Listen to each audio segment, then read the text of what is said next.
খুলনা ২ আসনে বিএনপি প্রার্থী নজরুল ইসলাম মঞ্জুর গণসংযোগ অনুষ্ঠিত হয়েছে।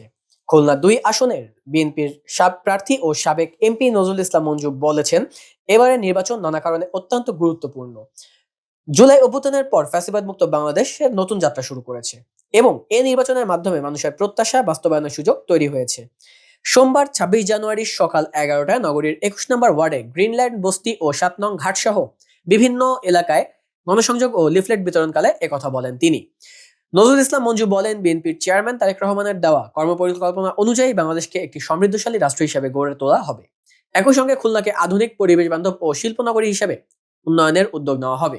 তরুণ সমাজের জন্য চাকরি ও প্রশিক্ষণ, বস্তি উন্নয়ন, শিক্ষা ও স্বাস্থ্য খাতে বিশেষ গুরুত্ব দেওয়া হবে।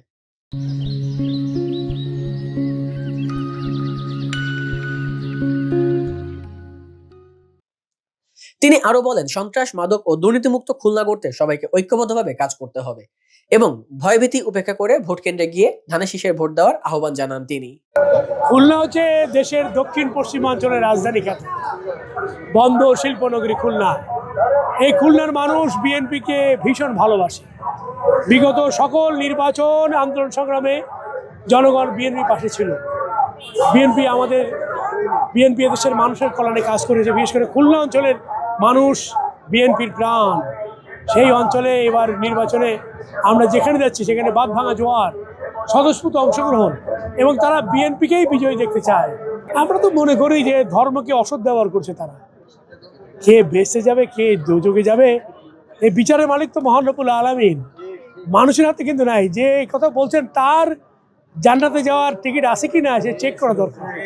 আর হচ্ছে যে এই ভোটার আইডি কার্ড নেওয়া, বিকাশ নাম্বার নেওয়া, এগুলো তো একটা ছলচাতুরি এবং মানুষকে বোকা বানানোর চেষ্টা এবং মানুষকে ঘুষ দিয়ে ভোট নেবার অপচেষ্টা। এই কোনটা কাজ হবে না।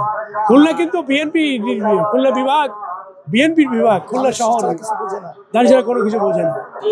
ব্যাপক যেখানে সেখানে বাঁধ ভাঙা জোয়ার, মানুষের স্বতঃস্ফূর্ত অংশগ্রহণ এবং মানুষ প্রত্যাশা করে কি, আস্থা করে বিএনপির পরে। বিএনপির কাছেই তারা দাবি জানিয়েছে তারা কি চায়, এবং ইনশাল্লাহ আমরা বিজয়ী হলে মানুষের সেই প্রত্যাশা পূরণ করব। আমরা মাদক মুক্ত সমাজ গঠন করব, চাঁদাবাজ মুক্ত খুলনা গঠন করব এবং সকল বৈষম্য দূর করেই এটি শান্তির শহর করে তুলব ইনশাআল্লাহ।